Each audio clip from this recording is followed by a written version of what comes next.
मेरे अब्बू के दूसरी औरतों से चक्कर थे, वो मम्मी पर ध्यान नहीं देते थे। मम्मी को अकेलापन महसूस होने लगा था। मैं उस समय दिल्ली में कोचिंग कर रहा था। तभी अम्मी मुझसे मिलने दिल्ली आईं और उन्होंने अपनी बात कहते हुए मुझसे कहा कि वो अब यहीं मेरे पास रहेंगी। मैंने खुश होकर हाँ कह दिया। अब वो घर पर अकेली रहती थी। मैंने महसूस किया कि मेरी अम्मी उदास रहती हैं। एक दिन किसी कारण से कोचिंग बंद हो गई थी। मैं कोचिंग से घर वापस आ गया। मेरे पास घर की एक चाबी रहती थी, तो मैं चाबी से लॉक खोलकर अंदर आ गया। मुझे बाथरूम जाने की जरूरत महसूस हुई तो मैं बाथरूम की तरफ बढ़ा। अंदर से अम्मी की कुछ आवाजें आ रही थी। उसी समय मैंने सोच लिया कि क्यों न अम्मी की दोस्ती किसी और मर्द से करा दी जाए। इससे उनका काम हो जाएगा और उनका दिल भी लगा रहेगा। उनको एक सहारा भी मिल जाएगा। अब मैं अम्मी के लिए एक ऐसा आदमी खोजने लगा जो न केवल मेरी अम्मी को सुख दे सके बल्कि फिर एक दिन हमारा मकान मालिक जगप्रीत घर पर आया। तब मैं कोचिंग में था और मेरी अम्मी घर पर थी। मकान मालिक के पास भी एक चाबी रहती थी तो उसने दूसरी चाबी लगाकर दरवाजा खोल लिया। मेरी अम्मी को पता नहीं चला।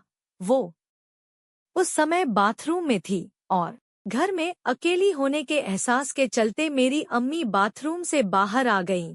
अम्मी मकान मालिक को देखते ही चौंक गई। अम्मी उससे कुछ कहती उससे पहले वो बाहर चला गया। शाम को जब मैं कोचिंग से वापस आया तो अम्मी ने पूरी घटना बताई। इस बात से मुझे बहुत गुस्सा आ गया। मैंने उससे गुस्से से पूछा तो उसने मुझसे कहा, देखो मेरा ऐसा कोई इरादा नहीं था। फिर उसकी बातों से मुझे ऐसा लगा कि उसको मेरी अम्मी बहुत पसंद है।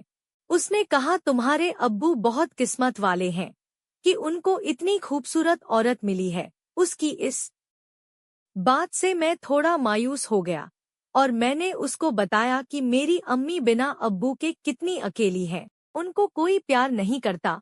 मेरे अब्बू अम्मी को प्यार नहीं करते हैं और दूसरी औरतों के चक्कर में रहते हैं। मेरी अम्मी का नहीं कोई दोस्त है। तभी उसने मेरे कंधे पर हाथ रखा और कहा, मैं तेरी अम्मी का अकेलापन दूर कर दूंगा। मैंने बात बनते देखी तो उससे पूछा, वो कैसे? जगप्रीत, तुम अपनी अम्मी से मेरी दोस्ती करा दो बस, बाकी मैं देख लूंगा। मैंने कहा, आपको उनकी प्राइवेसी का बहुत ख्याल रखना होगा। 1 घंटे बाद मैं अपने घर आ गया और सोचता रहा कि क्यों न अम्मी की दोस्ती इससे करा दी जाए। दूसरे दिन मैंने अम्मी को कहा, आप अपनी तरफ ध्यान ही नहीं देती, चलिए मेरे साथ बाजार चलें। मैंने उनको जिद करके जीन्स और टी शर्ट दिला लाया। अम्मी ने एक वाइट शर्ट भी ली थी। दूसरे दिन सुबह मेरी कोचिंग से छुट्टी थी। मैंने उनसे बाहर घूमने चलने के लिए कहा। उन्होंने उसी सफेद शर्ट को पहन लिया।